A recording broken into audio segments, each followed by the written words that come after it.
Hello friends, જય માતાજી. Welcome back to Vaghela's ખાના ખજાના. ફ્રેન્ડ્સ, કેરીને બાફ્યા વગર માત્ર 2 જ મિનિટમાં કેરીનો શરબત બનાવવાની આ સિક્રેટ ટ્રીક આજથી પહેલાં ના તો તમે જોઈ હશે કે ના ક્યારેય બનાવ્યો હશે. અને આ ભયંકર ગરમીમાં એક ગ્લાસ આ શરબત પી લીધો ને તો લૂ તમારો વાળ પણ વાંકો નહીં કરી શકે.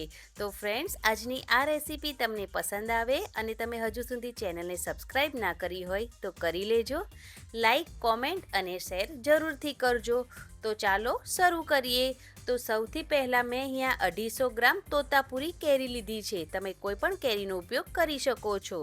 તેને પહેલાં સારી રીતે ધોઈ લીધી છે અને હવે તેને છાલ સાથે જ આપણે કટ કરવાની છે. તેની છાલ આપણે બિલકુલ નથી કાઢવાની. તેનો જે વચ્ચેનો કઠણ ભાગ છે તેને કાઢી નાખવાનો છે અને તેના મોટા મોટા ટુકડા કટ કરી લેવાના છે. તેને મોટા ટુકડામાં અહીંયા કેરી કટ થઈ જાય એટલે હવે કટ કરેલી કેરીને આપણે મિક્સર જારમાં એડ કરી દઈશું. કેરીને મિક્સર જારમાં એડ કરીને તેની સાથે 1 ગ્લાસ પાણી ઉમેરીશું. પાણી થોડું ઠંડુ ઉમેરીશું અને તેને હવે આપણે પીસી લઈશું. તો એકદમ ફાઇન પેસ્ટ કરી લેવાની છે કેરીની ફાઇન પેસ્ટ થઈ જાય એટલે હવે એક મોટા બાઉલ ઉપર ગરણી મૂકીશું અને જે પેસ્ટ બનાવી છે તેને એડ કરી દઈશું અને તેને ગાળી લઈશું. અને જે લાસ્ટમાં જે મોટા ટુકડા અને રેસા બચે તેને આપણે ફેંકી દઈશું. હવે ગાળેલી આ પેસ્ટમાં ઓલરેડી આપણે 1 ગ્લાસ પાણી ઉમેરેલું છે ગ્રાઇન્ડ કરતી વખતે. હવે અત્યારે બીજું 1 ગ્લાસ પાણી ઉમેરી દઈશું.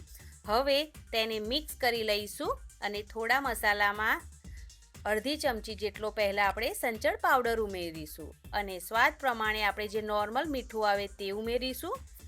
હવે અડધી ચમચી શેકેલા જીરાનો પાવડર ઉમેરીશું અને સાથે જ અડધી વાટકી જેટલો સાકરનો પાવડર ઉમેરીશું. તમે તેની જગ્યાએ ખાંડનો ઉપયોગ કરી શકો છો, પણ અત્યારે ઉનાળામાં સાકરનો ઉપયોગ કરો તો વધારે સારું. હવે બધી જ વસ્તુને એકદમ સારી રીતે આપણે પહેલાં મિક્સ કરી લેવાનો છે. એકદમ સારી રીતે બધી જ વસ્તુ મિક્સ થઈ જાય એટલે હવે એડ કરીશું બરફના ટુકડા. આ શરબતમાં જેટલો ઠંડો શરબત હશે તેટલો જ વધારે ટેસ્ટી લાગશે, એટલે બરફના ટુકડા થોડા વધારે એડ કરી દેવાના. આ જે રેસીપી છે તે ખૂબ જ ઇઝી છે. શરબતમાં જેટલી પણ સામગ્રી ઉમેરી છે તે તમે તમારા ટેસ્ટ પ્રમાણે વધારે કે ઓછી કરી શકો છો. તો શરબત રેડી છે. ગ્લાસમાં થોડા બરફના ટુકડા એડ કરી અને તેને સર્વ કરીશું. તો કેરીને બાફ્યા વગર અને વધારે ઝંઝટ વગર કેરીના શરબતની આ રેસીપી તમને પસંદ આવી હોય તો કોમેન્ટમાં જરૂરથી જણાવજો. તો એકવાર મારી રીતથી તમારા ઘરે આ કેરીના શરબતને જરૂરથી બનાવજો. અને વિડીયો પસંદ આવ્યો હોય તો વિડીયોને લાઇક અને ચેનલને સબસ્ક્રાઈબ કરવાનું બિલકુલ ના ભૂલતા. અને ગરમીમાં આ શરબતની રેસીપીને ફ્રેન્ડ્સ અને ફેમિલી મેમ્બરમાં જરૂરથી શેર કરજો. તો મળીએ એક નવી રેસીપી સાથે. ત્યાં સુધી એન્જોય કરો આ એકદમ ઠંડા શરબતની રેસીપી. Thanks for watching.